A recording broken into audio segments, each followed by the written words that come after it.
Well, I liked the book more than you did, apparently. Apparently you weren't that crazy about it. You weren't that crazy about it. Did you get a haircut? Did you get your bangs cut? Did you? You did. They cut them a little short, but that's the good thing about hair. It grows out. It grows out. Alexis wants to do this upside down today. Even though she's wearing a skirt. Not very ladylike, Alexis. Are you gonna go play? Are you gonna go, actually, are you gonna go nap while mommy does the rest of this? Oh, little napper. Whew. Okay, little one is in bed. I was introduced to Dr. Jessica Black, who wrote this book, via the Un-Inflame Me documentary, which I did a review on. You can find a link in the video. And I was just interested. She had a lot of really interesting points, and so I wanted to pick up a copy and do a review for you guys and learn how to eat an anti-inflammatory diet myself. If nothing else, I'm gonna use these ideas and apply it to another diet. You know, cut out the same foods, add the same foods kind of thing. So you can use it to supplement other diets. Before we get started, you may have noticed this ND after her name instead of MD. And be scratching your head. That ND stands for naturopathic doctor instead of medical doctor. A naturopathic doctor, a licensed naturopathic physician, attends a 4-year graduate level naturopathic medical school and is educated in all the same basic sciences as a medical doctor or MD, with the difference that he or she also studies holistic and non-toxic approaches to healing with a strong emphasis on disease prevention and optimizing wellness. She also explains that they're only licensed in some states. As of August 2019, when I'm making this video, they are recognized and licensed in 23 states in the US. And the number is growing though. When she wrote her book, this was originally published in 2006. She did update it in 2015, but I'm not sure if she updated this number or not. Either way, the numbers in her book said 14. So they are growing and they are becoming more mainstream and more accessible. So why the distinction? Why is there an ND versus an MD? The ND, this paradigm approaches symptoms as indicators of something going on deeper in the body. Rather than merely suppressing the symptoms, the doctors using this paradigm strive to find and remove the true cause of illness. And then she goes on to say, it is my duty and goal to educate my patients about how to change their health by changing their lifestyles. I help put the power of healing into their hands. Great, that sounds awesome, doesn't it? Better than just masking symptoms with pills. But here's the thing that I'm noticing. Yes, they go to school for the same amount of time as an MD and learn the same basics, according to her, and other websites that I looked up this information on. They take a board exam. However, graduate programs only require a certain number of credits for any degree. So if you're adding classes like holistic and non-toxic approaches to healing, then it stands to reason that you're subtracting classes from what an MD would learn somewhere else. So what are NDs not learning that MDs are? That answer looks to be acute care. An ND is just not going to be the person that you go to if you cut off a finger or break something, need a surgery. You're going to go to an MD for that. And that's fine, as long as we recognize and appreciate the differences and limitations of each of the medical degrees. All right. Seems legit. Carry on, Dr. Black. So the first 62 pages, this much of the book, is the background on why to eat an anti-inflammatory diet. This stuff right here is all recipes. Now, if you've been following me, we know a lot of those reasons why you follow an anti-inflammatory diet already from the Un-Inflame Me review. The big one is this: 7 out of 10 deaths are attributed to chronic diseases such as cancer, diabetes, and cardiovascular disease, all of which have a direct connection with inflammation and nutrition. That right there should be enough of a reason to adopt these ideas. But maybe not for you. Maybe you're not that much of a long-term person. Maybe you're looking short-term. Maybe you just want to lose weight. And this diet will help you do that too.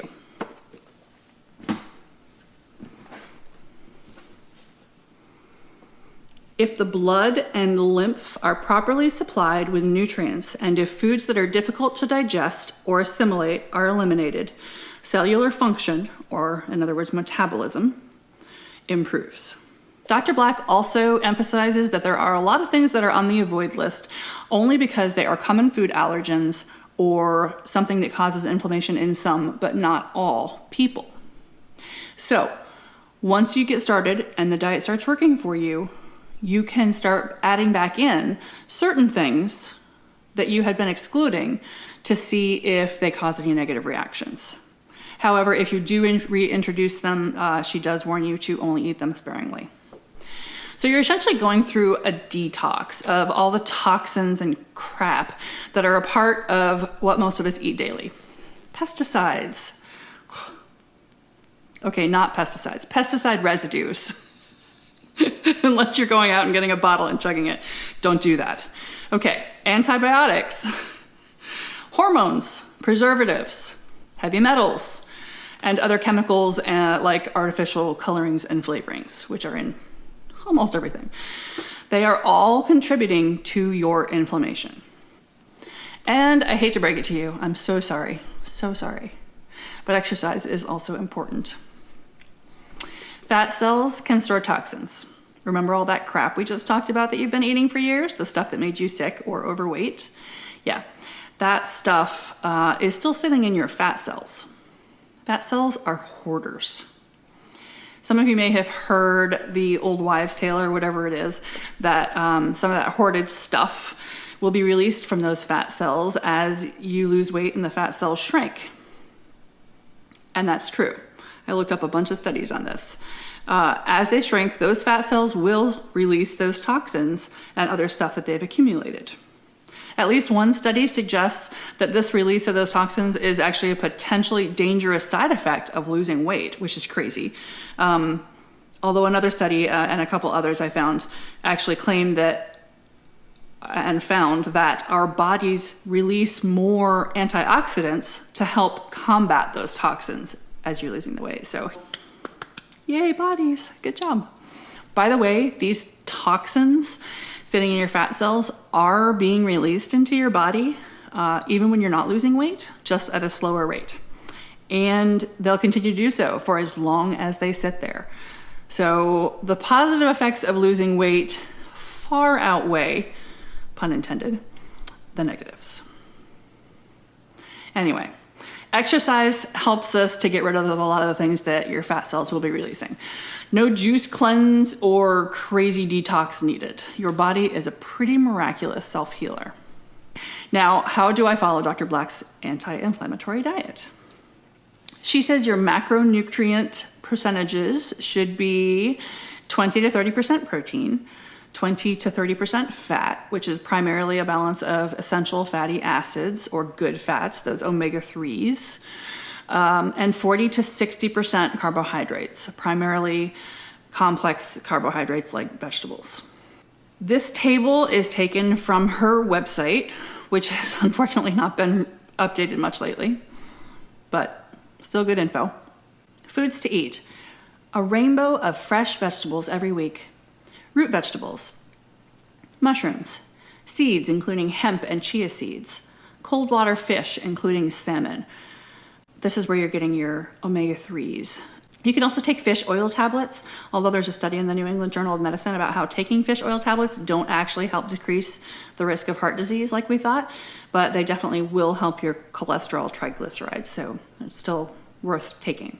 Olive oil, nuts, fresh fruits, nutritional powders, spices like turmeric, ginger, and cinnamon, grass-fed organic animal products, minimally, vinegars, especially apple cider vinegar, fermented foods like sauerkraut, green tea and filtered water. Foods to avoid: dairy, gluten, sugar, alcohol, potatoes, tomatoes, or limit your consumption of tomatoes to 1 or 2 times a week. White rice, processed or boxed foods, obviously. Meats that are cooked with dry heat, like broiling, grilling, roasting. She explains more about why this adds to your inflammation in the book if you want to read more.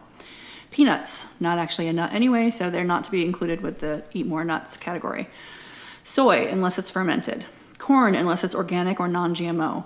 Fried foods or hydrogenated oils. Juice, soda, sweet beverages. The book also adds these: eat more pineapple and flaxseed oil. Eat less shellfish, at least at first, to make sure that you're not sensitive to them. Pork, citrus fruits other than lemon and lime, and limit your consumption of coffee. So as I said, everything in the last 3/4 of the book is recipes. I tried a couple of them and they were pretty decent. Nothing mind-blowingly yummy, but very good. And not too hard to make, most of them so far. But I've only tried 4 recipes out of the whole 3/4 of the book so far. I will try to continue to try them. I did notice that a lot of the recipes in this book were, to be kind, lacking in thoroughness. I made 5 of them total because one of them was a part for another recipe. So, and 3 or 4 of them had errors in them somewhere. 2 of them actually referenced ingredients in the directions that weren't listed in the ingredient list. So I had no idea how much of that ingredient to use. Maybe I just chose some bad ones. We'll see. All right, the 4 main recipes I tried were for stuffed mushrooms, which is an appetizer or a side. I gave it 3 out of 5 stars. It was too much coconut for me. I like eating coconut. Fresh coconut is good, but I don't like it in stuff. Anyway, maybe you'd like it. If you like coconut, you will love these stuffed mushrooms. Chicken curry made simple. Very good. 4.5 out of 5 stars. Yummy. Cucumber salad. 4 out of 5 stars. Good, but very strong tasting. I think I could just use less of the vinegar and I think it was honey or maple syrup mixture, and it would be better. And last but not least, banana bread muffins. Still got some of these. 4 out of 5 stars. Really darn good. And will be even better when I substitute ground up walnuts or almonds for the ground coconut. One of the most helpful recipes in the book was her gluten-free baking flour, which is an excellent substitute for regular flour in baking, such as with the banana bread muffins that I made. But then she has odd recipes in there, if you can even call them recipes. They're really not. Just in case you can't read the directions on the side of a box or bag of brown rice is literally one of the recipes in her book. Same thing with gluten-free oats, which you're not changing, you're just buying gluten-free oats. And quinoa. Add to boiling water and cook. Yep, thanks, got it. So in the book, Dr. Black talks a lot more, obviously, about exactly how to implement the anti-inflammatory diet, but I have given you the main meats and potatoes of it, as well as how the recipes and diet have helped thousands of her patients with chronic issues. So if you want the specifics, you can grab the book and the link in the description below. So who could benefit from this? I think everyone, but especially those of you that come from families who are predisposed to certain diseases that are inflammation-based. For a full listing, see my Uninflame Me review. I list them off. Also kids. Talks about how it's kind of criminal to be feeding food of the processed variety to these kids that whose stomachs are not equipped to digest that stuff yet. Not that ours are really that great at it either, mind you. So overall rating for this book, 4 out of 5 stars. It would have been 4.5 out of 5 stars if it weren't for the problems in the recipe section. And photos would have been nice for recipes. I understand that the main purpose of this book is to explain the diet. But that's this much of the book, and this is recipes. So it's really a recipe book. And recipe books should have pictures so you know and you can flip through quickly and find what you want to make. So would have been nice. Maybe I'll just like have my daughter draw little pictures on here. And okay, draw broccoli and olive frittata. That is a perfect representation of broccoli and olive frittata. Oh my gosh. I thought it was perfect before. Now it's even more so. Oh, wait. We got to do another one. Okay. Could you please draw me some stuffed grape leaves? You got to think about it. It is important. Oh.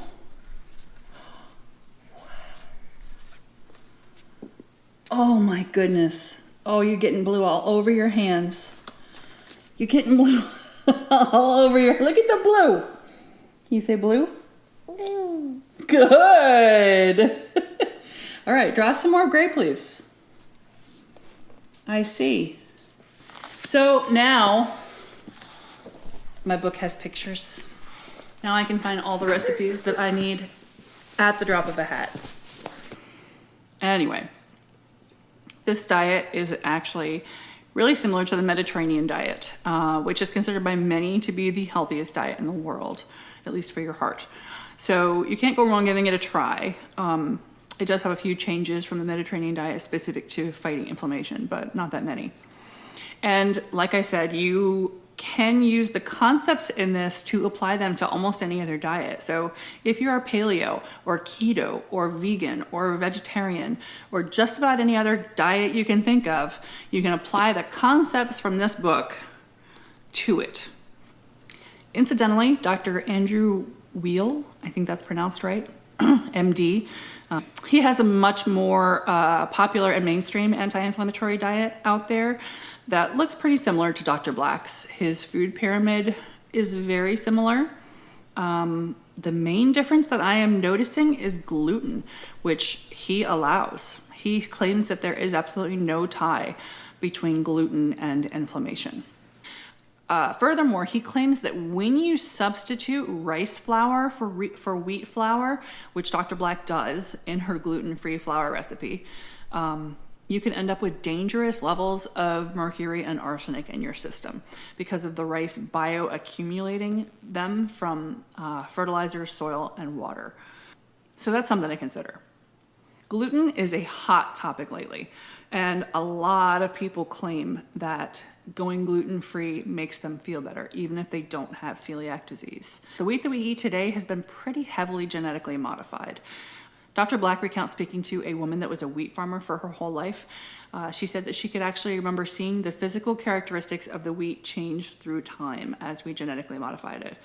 So Dr. Black suggests that through this process, wheat may have become something that our bodies don't fully recognize as well anymore. So maybe gluten should just be one of those things that you eliminate for a while, get your inflammation levels down, and then try to slowly reintroduce it into your diet and see if it causes you an issue. If it causes you an issue and you feel better without gluten, by all means, go gluten-free. Just don't use rice flour in your substitution recipe. Use almond flour and tapioca flour, I think was another one. Obviously, you can't control what other people are putting into your things, like if you go out for gluten-free pasta at a restaurant or whatever, you can't control that. But as long as you're doing it at home, that's the majority of your diet, you should be fine. I think that's it. Thanks for listening today, guys, and subscribe if you haven't already. Very important. Yeah, it's much better than that other crap that we buy in the stores. This is a much better snack for you. Mommy's very proud to be able to offer you this.